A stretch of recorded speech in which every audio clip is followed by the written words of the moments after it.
Salut, dans cette vidéo, je vais t'expliquer pourquoi le fait de chercher à devenir un séducteur risque de te rendre encore plus malheureux que tu l'es maintenant. Oui, tu as bien entendu. On est sur une chaîne de séduction.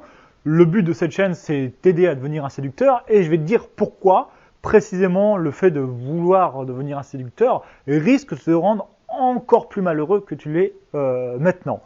Alors, si les vidéos te plaisent, n'hésite pas à t'abonner à la chaîne pour en manquer aucune. N'hésite pas aussi à regarder dans la description, en général, il y a des produits payants qui te permettent d'aller plus loin que j'ajoute régulièrement. Et puis on va continuer avec cette vidéo. Le sujet de la vidéo, c'est pourquoi le fait de vouloir devenir un séducteur risque de te rendre encore plus malheureux que tu l'es maintenant. Alors c'est simple, c'est que les gens en fait se concentrent sur le côté glamour des choses et ils oublient de regarder le côté moins glamour. Par exemple, quand les gens ils voient un entrepreneur qui réussit, un patron qui réussit, ils disent ah bah moi j'aimerais bien être patron parce que voilà le mec il a de l'argent, le mec il a un certain pouvoir, le mec il est célèbre, le mec il a l'admiration de beaucoup de personnes, il y a beaucoup de gens qui cherchent sa présence. Voilà, pour d'autres raisons aussi, je ne vais pas toutes les citer. Mais ce que les gens ne voient pas, c'est que ce même patron, il a peut-être plus de vie parce que sa vie elle est dédiée à faire fructifier son entreprise, à rassurer les actionnaire, à développer son entreprise, à gérer des conflits, des problèmes, des obstacles que rencontre son entreprise. Peut-être que ce même patron, il est en train de sacrifier sa santé, il voit qu'il est en train de sacrifier sa santé parce qu'il y a des journées de travail qui sont trop longues, il a un stress qui est trop important, il a trop de choses auxquelles il ne peut pas faire face et donc il sacrifie, il voit que sa santé diminue parce qu'il est en train de faire fructifier son entreprise. Peut-être qu'il a des affaires judiciaires qui n'en finissent plus et qui le rendent malheureux. Et tout ça, les gens ne le voient pas, ils voient juste l'aspect positif des choses, c'est-à-dire la devanture. Ils ne voient pas ce qui se passe dans l'arrière-boutique. Pareil pour un chanteur. Alors, les gens qui sont adolescents, ils rêvent. Il y en a beaucoup qui rêvent d'être chanteurs parce qu'ils voient la célébrité, ils voient le chanteur qui couche avec beaucoup de groupies, ils voient le chanteur qui flambe, le chanteur qui a des célébrités, des fans. Et ce qu'ils ne voient pas, c'est que le chanteur, peut-être il prend de la drogue pour pouvoir tenir, que le chanteur il est toujours en déplacement. Alors au début c'est marrant, mais au bout de 6 mois ça devient extrêmement pénible. Peut-être que le chanteur, il peut pas vraiment dire ce qu'il veut parce qu'il est toujours en train de vendre. C'est-à-dire par exemple il peut pas avoir des discussions nettes avec les autres parce qu'il y a toujours une image à préserver. Il faut faire attention aux paparazzi aussi. Peut-être que ce qu'ils ne voient pas, c'est que les chanteurs, il y a des gens qui l'aiment, qui l'admirent, mais il y a des gens aussi qui ne l'aiment pas, juste parce que voilà, qu'on commence à avoir un peu de célébrité, quand il y a des gens qui commencent à nous aimer, on est clivant, et puis il y a des gens qui, on ne sait pas pourquoi, ils nous aiment pas, et donc il doit gérer avec ces gens qui l'aiment pas, quoi, et qui lui font savoir. Donc moralement, c'est pas toujours facile. Voilà. Pour le séducteur, c'est exactement pareil. Il y a un bel aspect, c'est-à-dire quand vous êtes quelqu'un normal qui travaille au bureau, vous passez 50 heures par semaine à faire du Excel sur votre bureau, que vous avez une collègue qui a la quarantaine, qui a un discours, voilà, c'est pas très stimulant intellectuellement les conversations avec elle. Quand vous avez couché avec, je sais pas, on va dire 4 filles, mais bon, c'était pas des filles qui vous faisaient vraiment rêver, et puis c'était pas forcément le grand amour.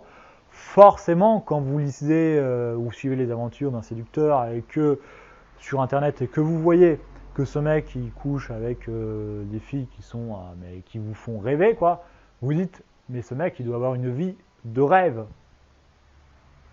La vérité c'est que déjà ce mec, oui, d'une certaine manière, il a une vie de rêve, mais peut-être pas. La vérité, c'est que il y a ce mec, effectivement, qui présentent des choses qui vous font rêver, mais il y a aussi d'autres mecs qui parlent de séduction, qui cherchent à devenir des séducteurs. Et ce que vous regardez, en fait, vous ne les regardez même pas parce que ça ne vous fait pas rêver. Par exemple, quand quelqu'un écrit sur son site internet, raconte ses aventures, et qu'il ne se passe pas grand-chose, vous vous lassez, vous passez sur le site, vous allez sur le site du mec auquel il se passe des choses. Quand le mec, par exemple, il dit voilà, j'ai abordé cette année 1000 filles et je me suis pris que des bâches, ça, vous dites, vous le regardez pas, quoi. Vous allez regarder sur le mec qui présente que ces belles histoires. Et le mec qui présente ces belles histoires, lui aussi, tout n'est pas beau, quoi. Lui aussi, il a des périodes, il se prend des bâches, il y a des choses qui ne se passent pas comme il aimerait, c'est frustrant, mais ça, on va dire, il met de côté, il se concentre seulement sur les belles histoires à raconter. Tout ce qui est plutôt pas très, qui est pas très vendeur, il va pas en parler, il va juste se concentrer sur ce qui est vendeur et ce qui lui fait plaisir à raconter. Donc voilà, ce qu'il faut bien garder à l'esprit, c'est que le séducteur qui vous fait tant rêver, il travaille dur, c'est éprouvant, quoi. Être séducteur, c'est éprouvant, c'est-à-dire c'est se prendre des rejets. Par exemple, moi, je me prends en une journée, j'en suis sûr que je me prends plus de rejets, parfois et même souvent, que certains d'entre vous en toute une vie, quoi. Depuis toute votre vie, voilà, vous vous êtes pris moins de rejets que moi je me prends en une journée. Et c'est pareil pour tous les séducteurs. Donc voilà, vous prenez, il y a beaucoup de moments pénibles, agaçants, frustrants, difficiles. Et parfois, effectivement, il y a des moments, votre moment de gloire. Alors, ces moments de gloire sont de plus en plus fréquents, et il y en a de plus en plus, mais c'est pas l'essentiel de la vie d'un séducteur. Voilà. Ça, c'est important de le comprendre. La deuxième raison pour laquelle devenir un séducteur risque de vous rendre plus malheureux, c'est que quand vous travaillez derrière votre bureau, vous n'envisagez même pas de coucher avec des filles qui vous font rêver. Pour vous, c'est pas dans votre réalité, c'est juste un petit rêve, un petit fantasme.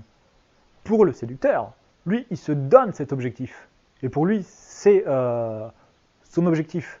Et donc, s'il n'y arrive pas, et coucher avec des filles qui vous font rêver, pour lui, il va dire c'est quelque chose de normal. Mais la réalité, c'est que c'est quand même difficile parce que pas grand monde y arrive. Mais lui, s'il n'y arrive pas, il va avoir un sentiment d'échec quand il n'y arrive pas. Et même quand il y arrive, peut-être que la fille, elle ne fait pas autant rêver qu'il aurait aimé. C'est-à-dire, la fille n'est peut-être pas aussi jolie qu'il aurait aimé. Peut-être qu'elle est jolie, oui, mais elle est chiante. Et il aimerait qu'elle soit un peu moins chiante. C'est-à-dire, physiquement, elle est jolie, mais mentalement, sur la personnalité, elle est... c'est même pas la peine, quoi. Voilà. Et donc, tout ça, c'est frustrant. Après, peut-être que la fille avec qui il a couché, il estime qu'il a mis beaucoup trop de temps pour coucher avec cette fille. Donc, voilà. Quand vous prenez la décision d'être un séducteur, vous commencez à vous fixer des objectifs qui, en fait, ces objectifs risquent de vous rendre encore plus malheureux que vous l'êtes quand vous êtes quelqu'un de normal. Et quand vous êtes quelqu'un de normal, vous n'avez pas ces objectifs très ambitieux. Donc, en fait, vous ne cherchez même pas à les atteindre. Donc, quand vous les atteignez pas, vous n'avez pas un sentiment d'échec puisque vous n'avez pas fixé en fait ces objectifs comme vous n'êtes pas fixé ces objectifs. Voilà. Alors c'est tout pour cette vidéo. Je sais. Voilà, je fais une vidéo en fait sur une chaîne de séduction pour vous dire que si vous décidez d'apprendre la séduction, vous risquez d'être encore plus malheureux que si vous décidez pas de l'apprendre. Mais en même temps, c'est la vérité. Alors, voilà. Quand vous donnez l'objectif d'un séducteur, vous allez avoir ces moments de gloire. Enfin, du moins, peut-être. Peut-être que vous les aurez, peut-être que vous les aurez pas. Je ne peux pas vous garantir. Mais du moins, vous cherchez à avoir ces moments de gloire. Probablement que vous les aurez, si vous vous en donnez les moyens. Mais il ne faut pas oublier que ça a un coût. C'est-à-dire, c'est quelque chose qui est probablement... Le chemin est probablement pénible. Le chemin est probablement frustrant. Le chemin est probablement humiliant à des moments. Le chemin est probablement difficile. Mais la seule raison en fait qui vous pousse à parcourir ce chemin, c'est pour avoir ces moments de gloire. Voilà, c'est tout pour cette vidéo. Qu'est-ce que j'ai à dire? Ne vous laissez pas abattre. Donc voilà, cherchez à devenir un séducteur. Mais voilà, vous êtes avertis. Et moi, je vous dis à une prochaine fois pour une autre vidéo. Allez, salut!